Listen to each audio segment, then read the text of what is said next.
I'm sure most of us are aware of what an influencer means. I'm pretty sure each one of us in this room has the power to influence, whether it's your close group, your communities.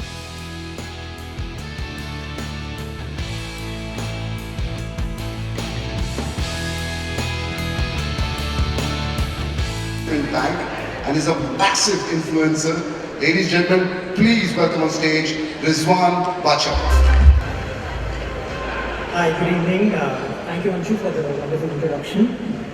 I'll quickly jump on to a little bit about me because I'm sure most of you don't know who I am. Like Anshu mentioned, I work at the Global Investment Bank. I've been working for the last 16 years, and I hold a designation as a Vice President right now. And along with that, I also create content on social media, which is more of a passion project for me. But over a period of time, it has turned into something really wonderful, which I'm proud to showcase today in front of such a wonderful audience. And apart from these two aspects about me, there's one more thing which is very sort of important to me is running. I'm very passionate about running. I'm a long distance runner. And I participate in marathons pretty frequently. And I'll come to this part because this has played a very important role in me being a social media influencer. So I'll try and speak a bit about my journey, and I'll divide my presentation into 4 different aspects.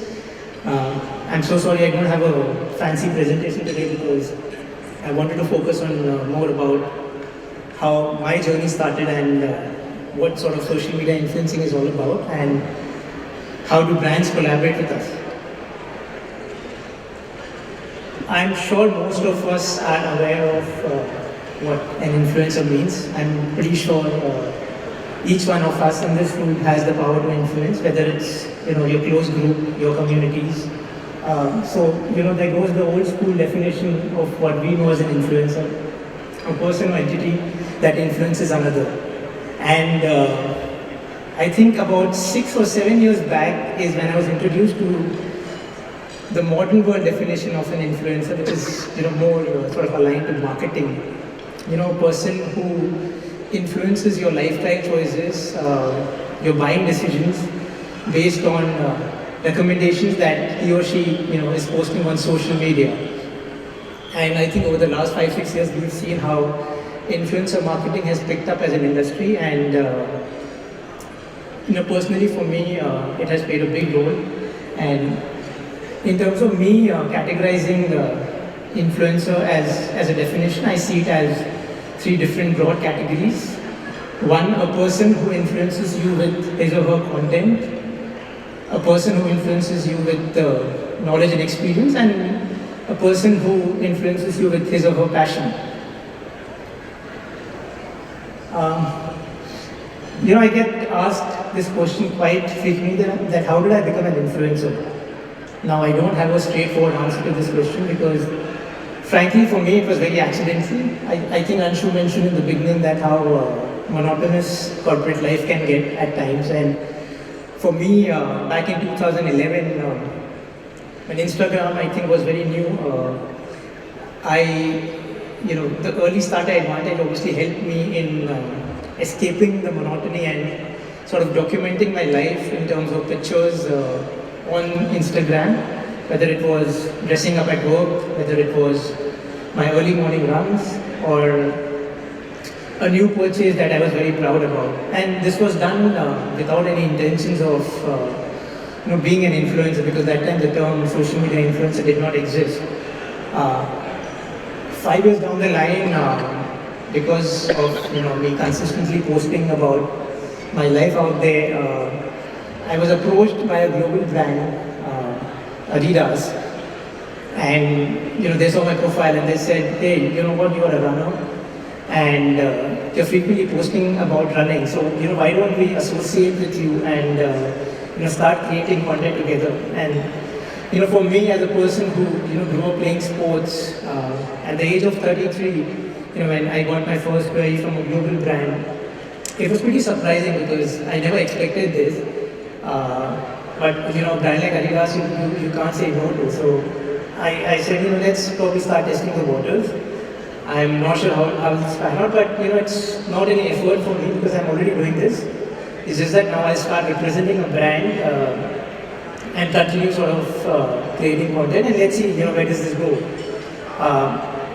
It sort of started that way, and 2 years down the line, I was still creating content with Adidas for running. I had a long-term contract with them. And that is also when I saw some more potential in the digital marketing space, because the space was still growing, and I thought there was a huge gap in terms of male creators talking about luxury, and luxury is something that I could really connect with. So I started creating more content around luxury and lifestyle, and started building a biodata of sort on social media, so that maybe 2 years down the line, if something or someone is checking out my profile, they really know what kind of work am I doing, and all that groundwork of posting content, of talking about things I'm passionate about, but yet keeping it very real, very organic, using my own network to amplify my voice. Obviously, I created a niche for myself, and I said, this is not my primary source of income, so I can still be very selective in things that I pick up on social media, and I'll see, where does this go. If it doesn't work, it doesn't work, but I'm still sort of enjoying what I'm doing. So till the time I enjoy it, it's fine. I can keep doing it. So that's how it all started for me, and obviously it also meant that I had to invest a lot of time on weekends to create content, and also give up my sort of early morning sleep to go out, run, shoot pictures, create videos, do a lot of stuff which maybe people can relate to, and I can reach out to an audience who I don't personally know. 5 years down the line, I have now worked with more than 100 plus global brands.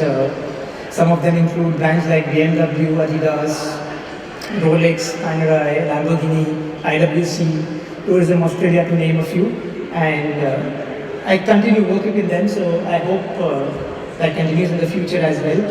And my sort of way of collaborating with any brand is, to first understand what the goal of each campaign is.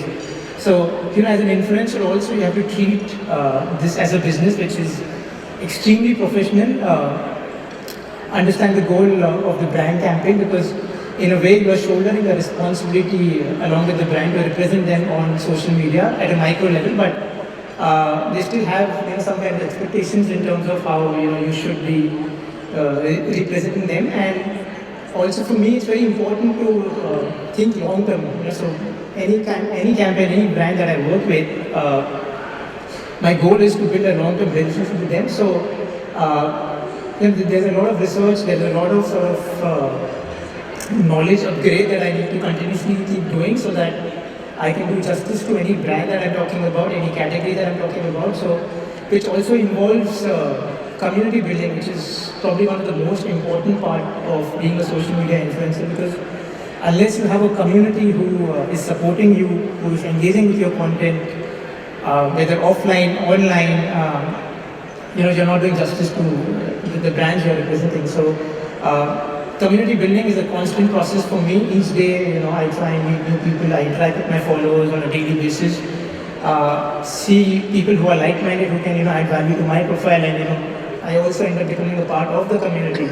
So what has happened over a period of time is I've also been able to reach out to a lot of global brands for global campaigns, so which again was never expected.